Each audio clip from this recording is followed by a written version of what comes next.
여러분, 병원에서 매일 보는 장면이 있습니다. 어르신 한 분이 응급실에 실려 오십니다. 가족들이 물어봅니다. 어디서 쓰러지셨냐고 대답은 뜻밖입니다. 장례식장에서요.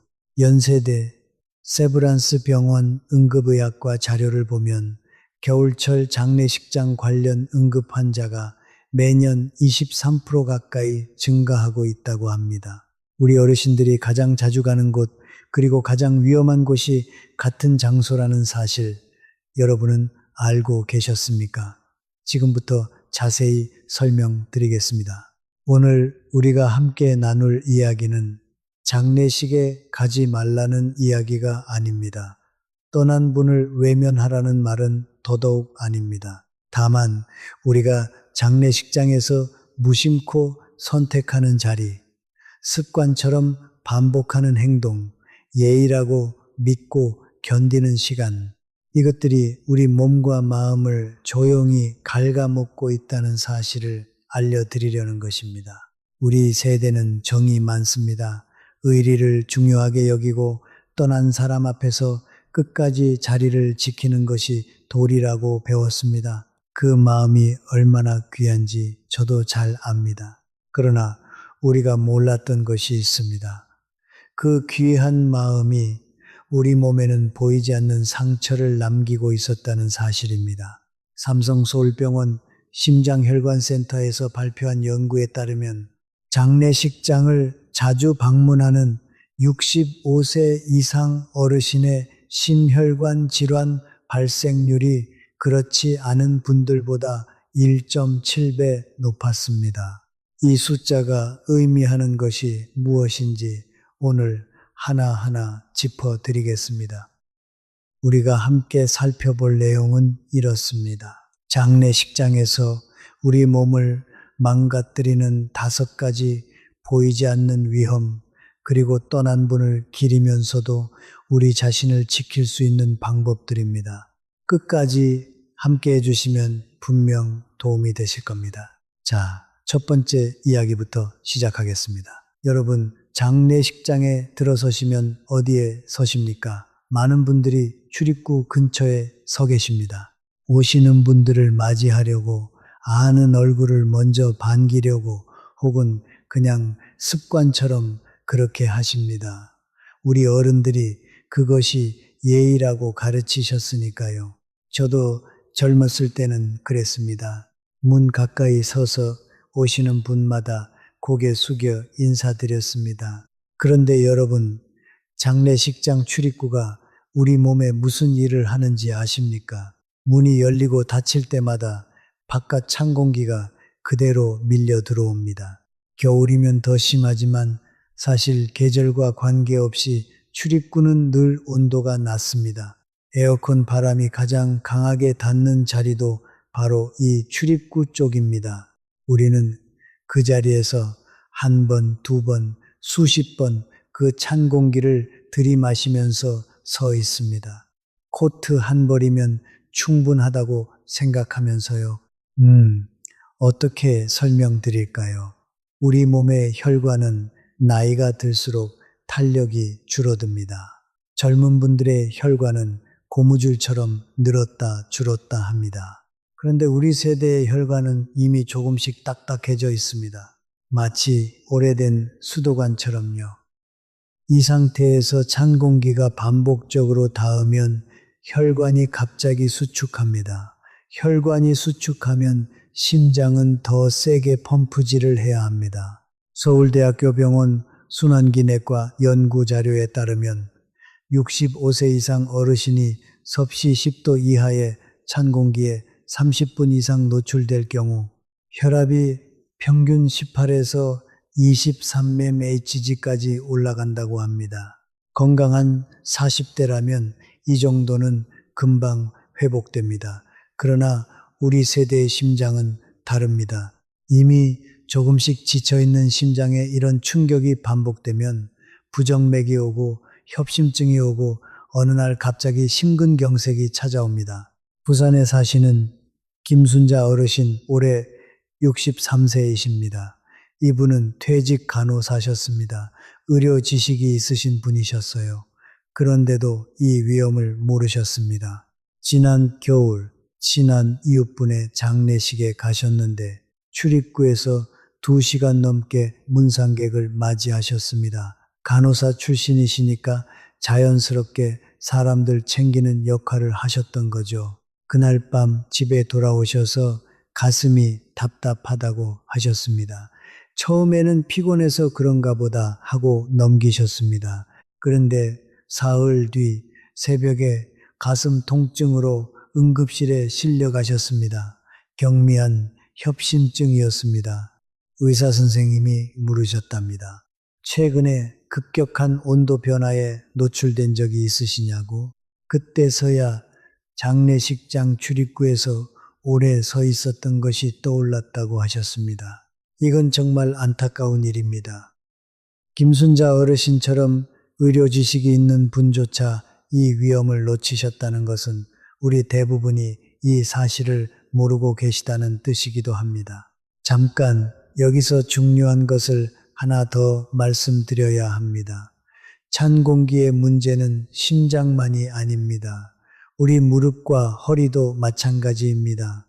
고려대학교 병원 정형외과 연구에 따르면 찬 공기에 오래 노출된 관절은 활액의 점도가 높아져서 관절 운동이 뻣뻣해진다고 합니다. 쉽게 말하면 관절을 부드럽게 움직여주는 기름이 굳어버리는 거예요.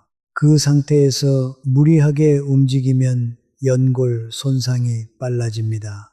장례식장에서 다리가 뻣뻣해진 채로 돌아온 날 밤, 여러분은 그것을 단순한 피로라고 넘기셨을 겁니다. 그러나 그것은 피로가 아니라 관절에 새겨진 상처입니다. 한번 새겨진 상처는 조금씩 쌓입니다. 우리 세대는 무릎이 아파도 나이 탓이라고 넘기는 경우가 많습니다. 그런데 그것은 나이 탓이 아니라 자리 탓일 수 있습니다. 우리가 어디에 서 있었느냐, 얼마나 오래 찬 공기를 맞았느냐, 이런 것들이 관절 건강에 직접적인 영향을 줍니다. 그래서 여러분, 장례식장에 가시면 입구에서 물러서십시오. 안쪽 따뜻한 자리에 앉으십시오. 짧게 인사하시고 따뜻한 곳에 머무십시오.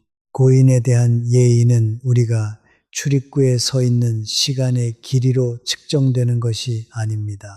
우리가 그분을 기억하며 건강하게 살아남는 것, 그것이 진정한 예의입니다. 차가운 자리는 우리의 자리가 아닙니다. 자, 여기까지가 첫 번째 이야기였습니다. 우리가 무심코 서 있는 출입구, 그 차가운 자리가 심장과 관절에 얼마나 위험한지 알아봤습니다. 이제 두 번째 이야기로 넘어가겠습니다. 여러분, 고인과 가까웠던 분일수록 상주 가족 곁을 떠나지 못하시죠. 함께 울고 함께 침묵하고 밤새 곁을 지키십니다. 사람들은 그런 분을 보며 참 의리 있다고 말합니다. 그 말이 틀린 것은 아닙니다. 그러나 그 따뜻한 마음 뒤에 우리가 모르는 위험이 숨어 있습니다. 슬픔은 공기처럼 퍼집니다. 눈에 보이지 않지만 그 자리에 함께 있는 사람의 몸 안으로 조용히 스며듭니다. 연세대 세브란스 병원 정신건강의학과 연구에서는 이것을 감정전이라고 설명합니다. 타인의 깊은 슬픔에 오래 노출될수록 우리 몸의 코르티솔, 그러니까 스트레스 호르몬 수치가 급격히 올라간다는 것입니다. 코르티솔이 올라가면 어떻게 될까요? 우리 몸의 면역세포 활동이 줄어듭니다. 면역세포가 줄어들면 바이러스에도 염증에도 심지어 암세포에도 우리 몸이 더 쉽게 무너집니다. 이것은 그저 감상적인 이야기가 아닙니다. 면역학 분야에서 반복적으로 증명되어 온 사실입니다. 이해되시죠? 젊은 사람에게 이 위험은 일시적입니다. 며칠 쉬면 코르티솔 수치가 돌아옵니다. 그러나 우리 세대의 면역 체계는 다릅니다. 한번 무너진 면역력은 쉽게 회복되지 않습니다. 삼성서울병원 면역내과 발표 자료에 따르면 70세 이상 어르신의 면역 회복 속도는 30대의 3분의 1 수준이라고 합니다. 면역력이 한번 떨어지면 원래 상태로 돌아오는데 젊은 사람보다 3배 가까이 긴 시간이 필요하다는 뜻입니다. 우리 주변에서 이런 일을 들어보신 적 있으실 겁니다. 장례식장에서 며칠을 꼬박 상주 곁에 앉아 계시던 어르신이 그로부터 한 달 사이에 폐렴으로 입원하셨다는 이야기 한두 번 들으신 것이 아니시죠? 사람들은 그것을 나이 탓이라고 계절 탓이라고 돌립니다. 그러나 사실은 슬픔의 중심에 너무 오래 앉아 계셨기 때문입니다.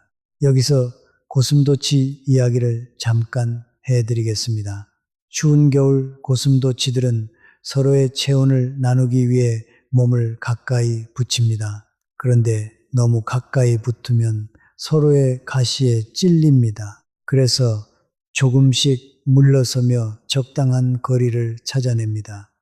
아프지 않으면서도 따뜻할 수 있는 바로 그 거리를요. 우리도 마찬가지입니다. 진정한 위로는 밀착에 있지 않습니다. 적당한 간격이 있는 동행에 있습니다. 상주 가족 옆에 사흘을 꼬박 앉아 계시는 것이 정성이 아닙니다. 잠깐 곁에 앉아 따뜻한 한마디를 건네시고 그분들이 홀로 슬픔을 정리할 공간을 만들어 주시고 우리 자신의 마음도 환기시키는 것, 그것이 오히려 더 깊은 위로입니다. 고인을 진심으로 추모하면서도 우리 자신의 몸과 마음을 지키는 것, 이 두 가지는 결코 모순이 아닙니다. 우리가 건강해야 떠난 분의 이름을 더 오래 부를 수 있으니까요. 자, 여기까지 두 번째 이야기를 나눴습니다. 슬픔의 중심에 너무 가까이 머무는 것이 우리 면역 체계에 어떤 영향을 주는지 알아봤습니다. 이제 세 번째 이야기입니다. 여러분, 마지막으로 장례식장에 가셨을 때 얼마나 오래 서 계셨습니까? 조문을 마치고 나서도 자리를 뜨지 못하시는 분들이 참 많습니다. 오시는 분마다 함께 인사를 나누시고 식사 자리에서도 앉지 못하시고 무언가 도와야 한다는 생각에 계속 서서 움직이십니다. 그것이 예의라고, 오래 머무는 것이 고인에 대한 존경이라고 우리는 배워왔습니다. 솔직히 말씀드리면 저도 한때는 그렇게 생각했습니다. 젊은 시절에는 장례식장에서 밤새 서 있는 것을 자랑스럽게 여기기도 했습니다. 그런데 의학적으로 보면 이것은 자랑이 아닙니다. 70세를 넘긴 몸에게 장시간 서 있는 것은 보이지 않는 폭력과 같습니다. 우리가 서 있는 동안 심장은 온몸 구석구석까지 혈액을 밀어 올려야 합니다. 그런데 우리 세대의 혈관은 이미 탄력을 잃어가고 있습니다. 혈액이 하체에 고이기 시작하고 뇌로 올라가는 혈류가 줄어듭니다. 어지러움이 오고 혈압이 불안정해집니다. 그 상태에서 한 발짝 잘못 내디디면 넘어집니다. 여러분, 우리 어르신에게 넘어지는 것은 단순한 넘어짐이 아닙니다. 서울아산병원 정형외과 발표 자료를 보면 70세 이상 낙상 환자의 47%가 고관절 골절로 이어진다고 합니다. 고관절 골절은 수술을 해야 하고 수술 후에는 오랜 기간 누워 있어야 합니다. 오래 누워 있으면 근육이 빠지고 근육이 빠지면 다시 걸을 수 있기까지 시간이 훨씬 오래 걸립니다. 이게 전부가 아닙니다. 질병관리청 통계를 보면 70세 이상 어르신이 고관절 골절 후 1년 안에 사망하는 비율이 22%에서 28% 사이입니다. 거의 4명 중 1분이 넘어진 후 1년 안에 돌아가시는 겁니다. 그 시작이 어디였는지 아무도 묻지 않습니다. 장례식장에서 오래 서 계시다가 어지러워서 넘어지신 것이 시작이었을 수 있습니다. 무릎도 마찬가지입니다. 연골이 달아가고 있는 무릎에게 1시간, 2시간의 장시간 서 있기는 수십 년치 마모를 한꺼번에 쏟아붓는 것과 같습니다. 장례식장에서 다리가 부어서 돌아오신 날 밤, 그것을 단순한 피로라고 넘기셨을 겁니다. 그러나 그 피로는 무릎 연골에 새겨진 상처였습니다. 대구에 사시는 이영희 어르신 이야기를 잠깐 해드리겠습니다. 올해 67세이시고 전직 교사셨습니다. 합창단 활동을 하실 정도로 활발하신 분이셨어요. 지인 장례식에서 가장 마지막까지 남아 자리를 지키시는 분이셨습니다. 누가 앉으라고 해도 괜찮다고 손을 흔드셨습니다. 성의가 없어 보이니까 서 있겠다고 하셨답니다. 그런데 2달 뒤 이영희 어르신은 무릎 수술을 받으셨습니다. 의사 선생님이 연골이 급격히 닳았다고 평소 무릎에 무리가 많이 갔을 것이라고 하셨답니다. 회복하는데 넉 달이 넘게 걸렸고 그 사이 합창단도 쉬어야 했습니다. 좋아하시는 활동을 못 하시게 된 거예요. 따라오고 계시죠? 정리하면 이렇습니다. 성의는 서 있는 시간의 길이로 측정되지 않습니다. 우리의 다리는 인생을 떠받치는 마지막 기둥입니다. 걸을 수 있다는 것은 단순히 이동할 수 있다는 뜻이 아닙니다. 아침에 산책을 나설 수 있고 손주의 손을 잡고 공원을 걸을 수 있고 혼자서 병원 복도를 걸어갈 수 있다는 뜻입니다.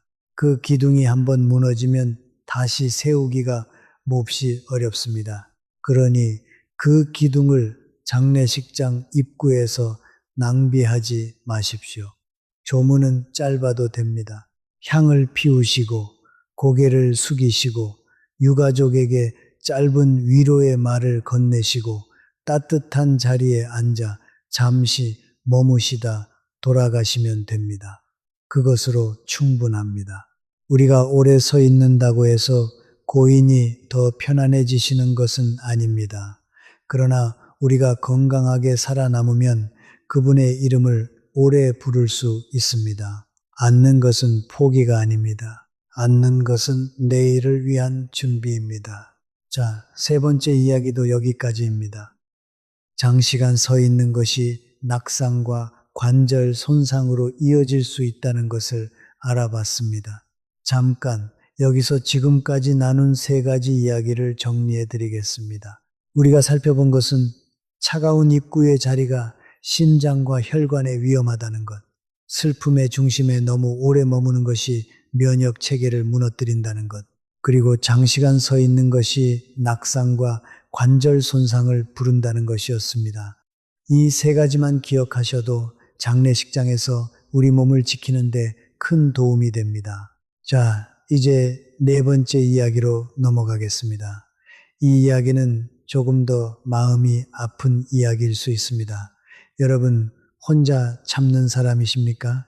고인과 가장 가까웠다는 이유로, 혹은 그 자리에서 가장 연장자라는 이유로, 또는 그저 아무에게도 짐이 되고 싶지 않다는 이유로 그 무거운 슬픔을 아무에게도 내려놓지 못하고 혼자 안고 계시지는 않습니까?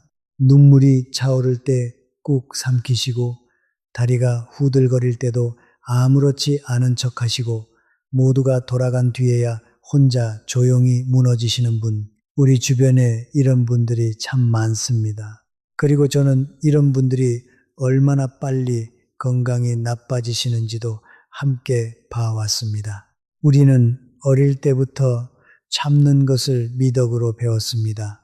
우리 세대는 특히 더 그랬습니다. 전쟁을 겪고 가난을 견디고 온 가족을 등에 업고 살아왔습니다. 그러다 보니 힘들다는 말을 입에 올리는 것조차 사치처럼 느꼈습니다. 그 삶의 방식이 젊은 시절에는 우리를 강하게 만들었습니다. 우리 세대가 대한민국을 일으켜 세운 원동력이 바로 그 참을성이었으니까요. 그러나 70세가 넘은 몸에게 그 방식은 더 이상 강함이 아닙니다. 그것은 서서히 자신을 갉아먹는 습관입니다. 하버드 의과대학 심리면역학 연구팀의 발표를 보면 감정을 지속적으로 억누르는 사람은 그렇지 않은 사람보다 만성 염증 수치가 1.9배 높다고 합니다. 감정을 꾹 참으면 우리 몸이 그것을 내부의 위협으로 인식합니다.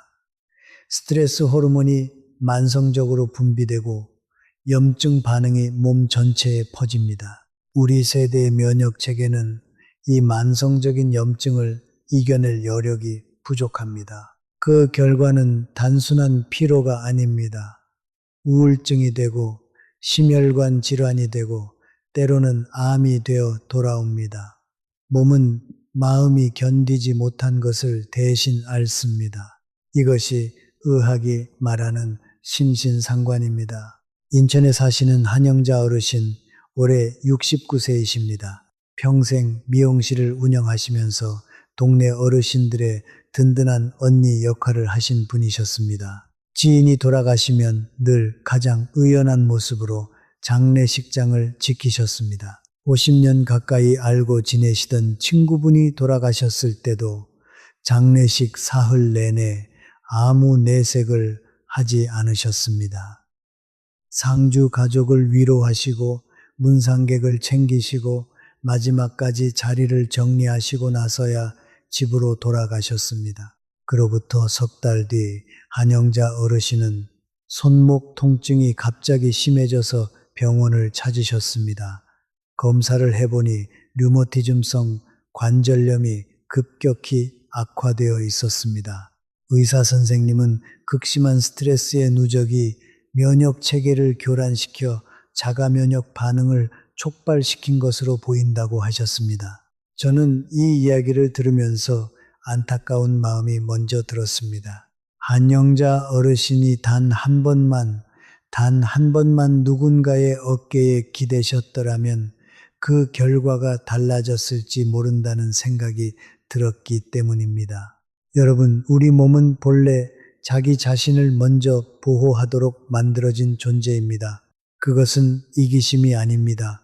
그것은 생존의 본능입니다. 도움을 청하는 것은 나약함이 아닙니다. 그것은 오래 살아남는 지혜입니다. 슬프시면 우십시오. 힘드시면 말씀하십시오. 짐이 무거우시면 내려놓으십시오. 우리 곁에 누군가가 있다면 그 사람의 손을 잡으십시오. 아무도 없다면 그저 조용히 그 감정을 밖으로 흘려보내십시오. 잘 우는 사람이 잘 살아남습니다. 이것은 연세대 세브란스 병원 정신건강의학과에서도 강조하는 이야기입니다. 눈물은 약함의 표시가 아닙니다. 눈물은 우리 몸이 슬픔을 내보내는 가장 자연스러운 방법입니다. 혼자 감당하는 자리는 가장 조용하게 우리를 무너뜨리는 자리입니다.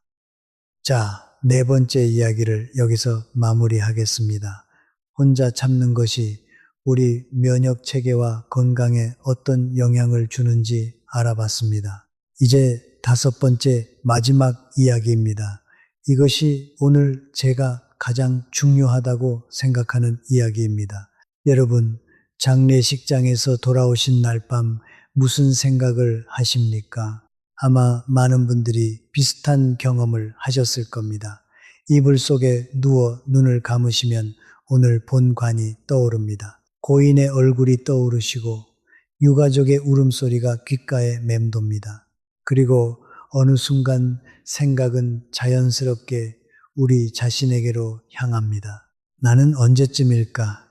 내가 떠나면 누가 와줄까? 나의 마지막은 어떤 모습일까? 그 생각이 꼬리에 꼬리를 물고 이어지다가 그날 밤 잠을 이루지 못하십니다. 저는 이것을 오늘 5가지 자리 중에서 가장 위험한 자리라고 부릅니다. 왜냐하면 이 자리는 눈에 보이지 않기 때문입니다. 몸이 어딘가에 앉아 있는 것도 아니고 차가운 바람을 맞는 것도 아닙니다. 그런데도 이 자리는 앞서 말씀드린 4가지보다 훨씬 깊은 곳까지 파고듭니다. 왜냐하면 이 자리는 우리의 뇌 안에 있기 때문입니다.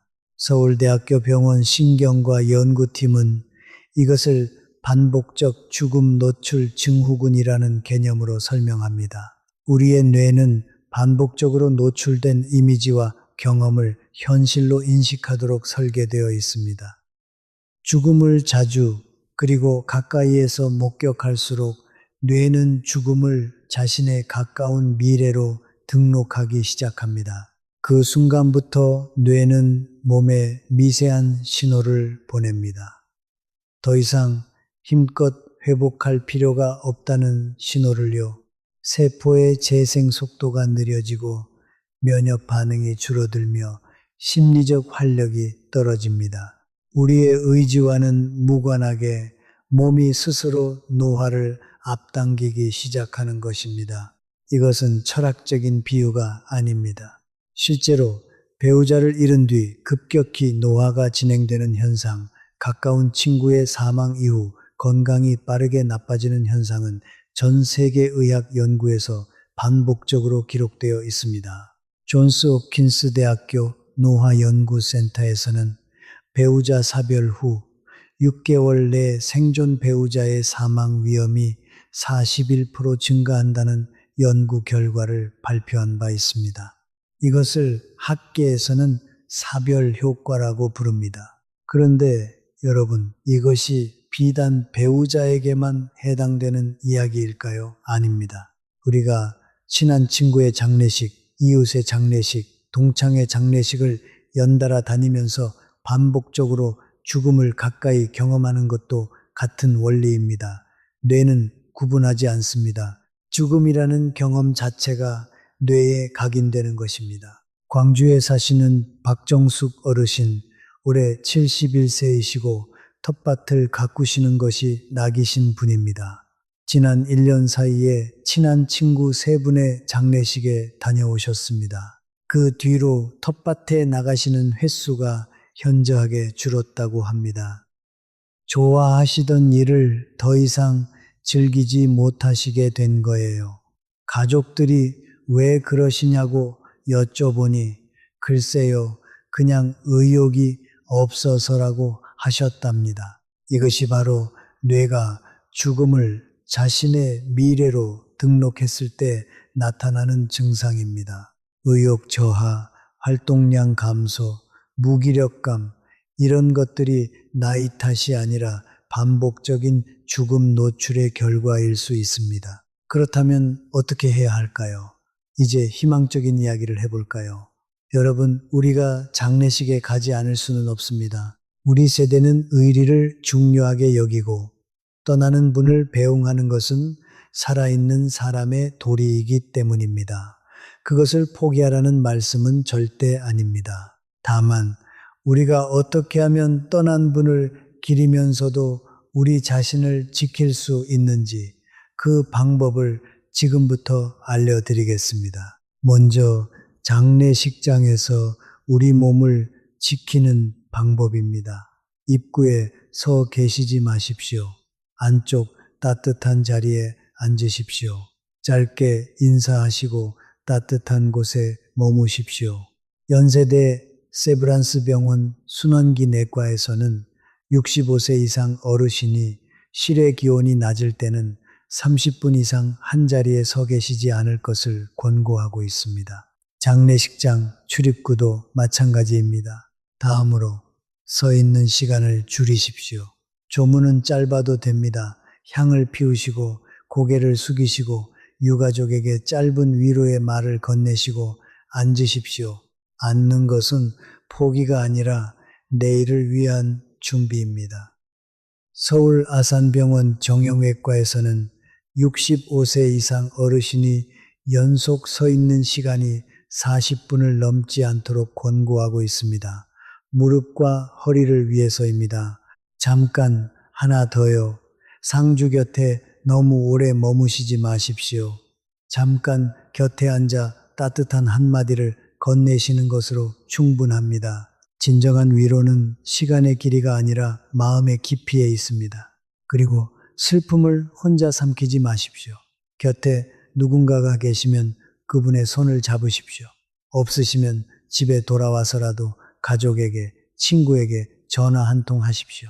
슬픔을 나누는 것은 약함이 아니라 지혜입니다. 그리고 마지막으로 가장 중요한 이야기입니다. 장례식에서 돌아오신 날 밤에 우리 뇌를 지키는 방법입니다. 잠들기 전에 내일 하고 싶은 일 한 가지를 떠올려 보십시오. 아주 작은 것이어도 됩니다. 아침에 마실 따뜻한 차 한 잔이어도 되고, 오래간만에 걸어보고 싶은 골목 산책이어도 되고, 손주에게 걸 전화 한 통이어도 됩니다. 뇌는 미래의 즐거움을 상상할 때 다시 살아있음의 방향으로 방향을 돌립니다. 죽음의 이미지를 삶의 이미지로 덮어 쓰는 것입니다. 이것은 현실을 외면하는 것이 아닙니다. 이것은 우리 뇌에게 우리가 아직 이 방향으로 가고 있다고 알려주는 일입니다. 고려대학교 병원 정신건강의학과 연구에 따르면 잠들기 전에 긍정적인 미래 계획을 떠올리는 습관은 수면의 질을 평균 31% 향상시키고 우울 증상을 23% 감소시킨다고 합니다. 돈이 드는 것도 아니고 특별한 도구가 필요한 것도 아닙니다. 우리 머릿속에서 내일 아침에 따뜻한 차 한 잔을 상상하는 것, 그것만으로 충분합니다. 떠난 친구를 기리는 가장 좋은 방법은 우리가 그보다 하루라도 더 건강하게 사는 것입니다. 죽음을 너무 자주, 너무 깊이 들여다보지 마십시오. 그 안을 오래 들여다보고 있으면 죽음도 우리를 들여다보기 시작합니다. 자, 이제 오늘 함께 나눈 5가지 이야기를 정리해 드리겠습니다. 우리가 장례식장에서 주의해야 할 5가지 보이지 않는 위험입니다. 차가운 입구의 자리입니다. 출입구의 찬 공기는 혈관을 수축시키고 심장에 무리를 줍니다. 안쪽 따뜻한 곳에 앉으십시오. 슬픔의 중심에 너무 가까운 자리입니다. 타인의 깊은 슬픔에 오래 노출되면 코르티솔이 올라가고 면역력이 떨어집니다. 적당한 거리에서 위로하십시오. 오래 서 있는 자리입니다. 장시간 서 있으면 혈류가 불안정해지고 낙상 위험이 높아집니다. 앉으십시오. 앉는 것은 내일을 위한 준비입니다. 혼자 모든 것을 짊어지는 자리입니다. 참는 것은 우리 세대의 미덕이었지만 70세가 넘은 몸에게는 만성 염증을 부르는 습관입니다.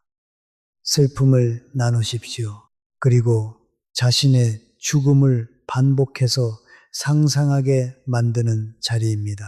반복적인 죽음 노출은 뇌가 노화를 앞당기도록 신호를 보냅니다. 잠들기 전에 내일의 작은 즐거움을 떠올리십시오. 이 5가지에는 공통점이 하나 있습니다. 모두 의리와 정성이라는 이름으로 우리 스스로가 선택한 자리라는 것입니다. 누군가가 강요한 것이 아닙니다. 우리 자신이 그것이 도리라고 믿었기 때문에 앉은 자리입니다. 그러니 그 자리에서 일어서는 것도 결국 우리 자신의 몫입니다. 제가 오늘 여러분께 드리려는 말씀은 결국 이것 하나입니다. 피하라는 것이 아니라 거리를 두라는 것입니다. 장례식에 가지 말라는 뜻이 아닙니다. 친구를 외면하라는 뜻은 더더욱 아닙니다. 다만 그 자리에서 우리가 어디에 서고 얼마나 머물고 무엇을 안고 돌아올지를 우리 스스로 결정할 수 있어야 한다는 뜻입니다. 떠난 분에 대한 예의와 살아있는 우리 자신에 대한 예의는 결코 충돌하지 않습니다.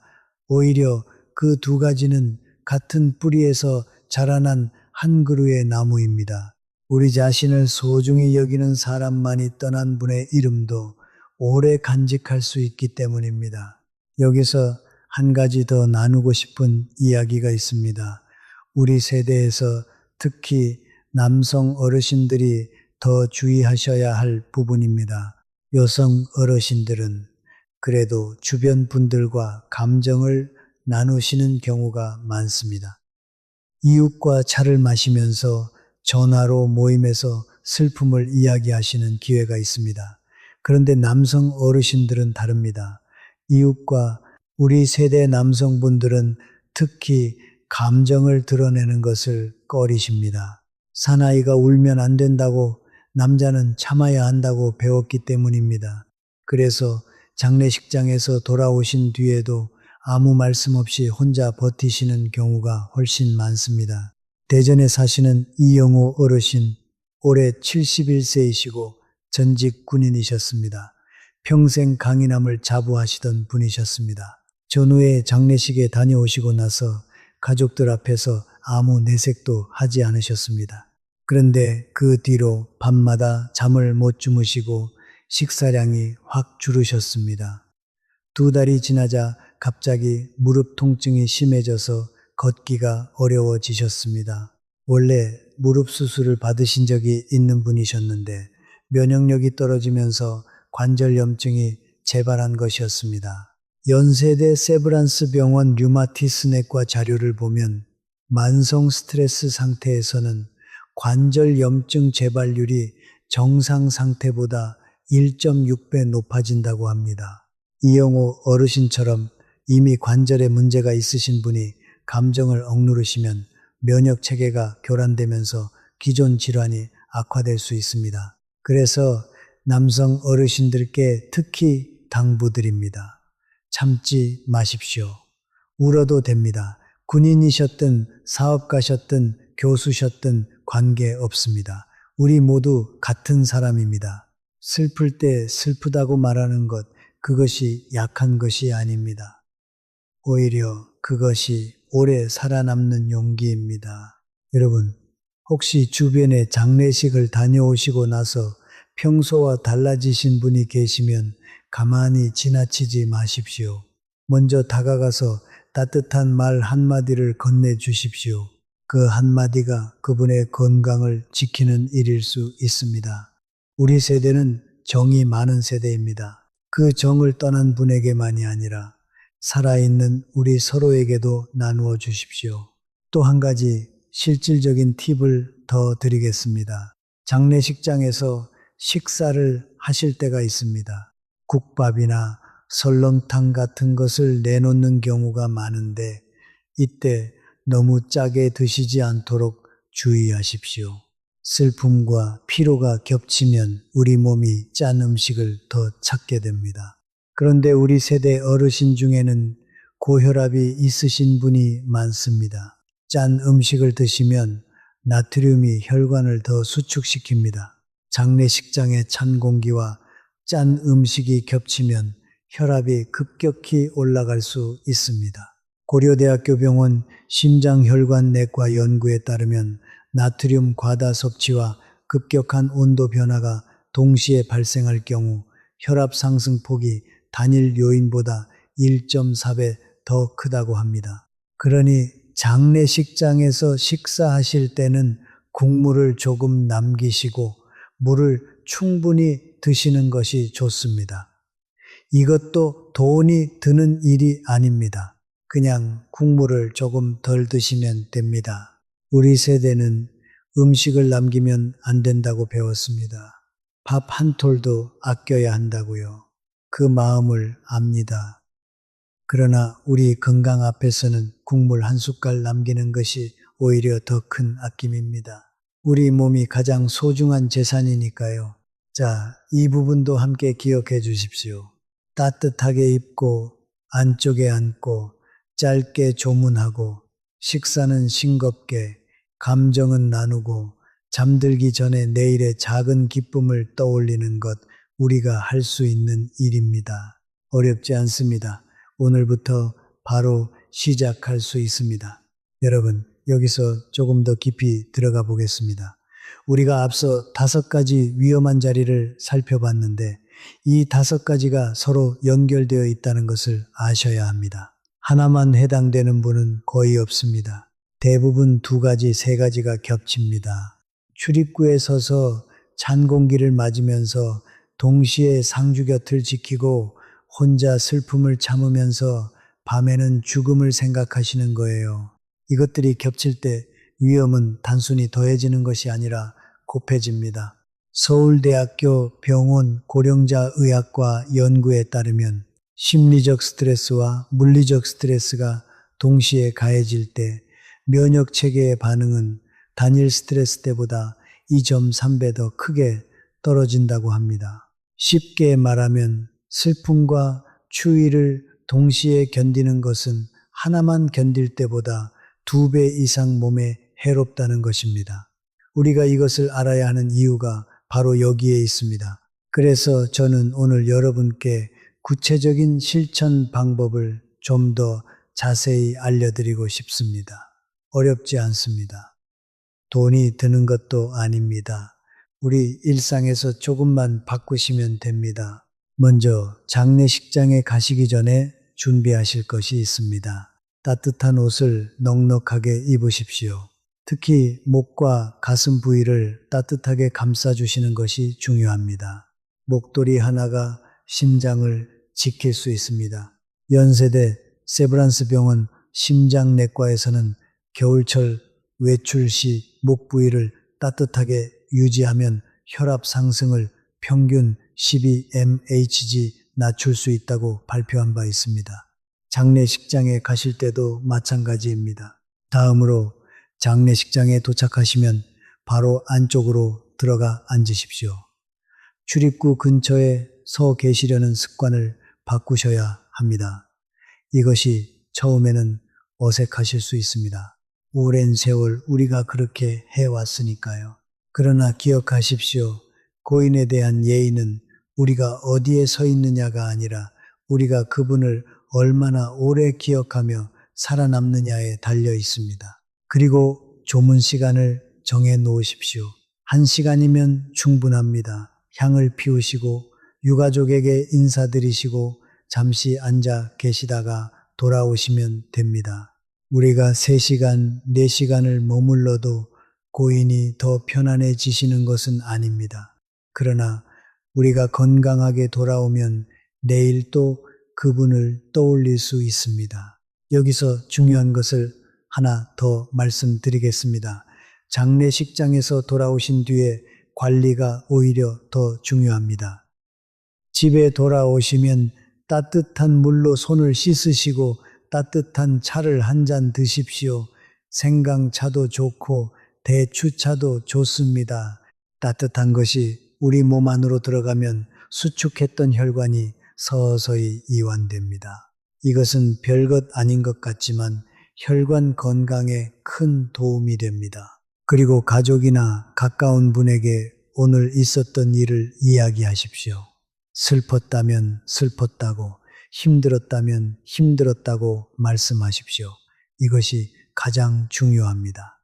삼성 서울병원 정신건강의학과에서 발표한 연구에 따르면 슬픈 경험을 24시간 이내에 누군가와 나눈 사람은 그렇지 않은 사람보다 코르티솔 수치가 34% 빨리 정상으로 돌아왔다고 합니다.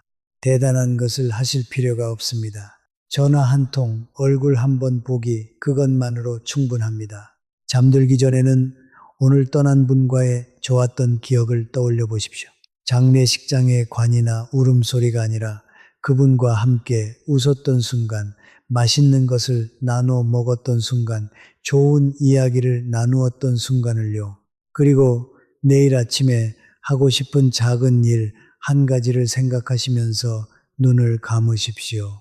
따뜻한 차 한 잔이어도 좋고 창가에 들어올 햇살이어도 좋습니다. 국립암센터 심리지원팀의 자료를 보면 긍정적 기억 회상은 뇌의 해마 영역을 활성화시켜 스트레스 호르몬 분비를 억제하는 효과가 있다고 합니다. 어렵게 생각하지 마십시오. 그냥 좋았던 기억을 떠올리시면 됩니다. 우리 뇌가 알아서 해줍니다. 자, 여기까지가 실천 방법이었습니다. 정리하면 이렇습니다. 가시기 전에 따뜻하게 입으십시오. 도착하시면 안쪽에 앉으십시오.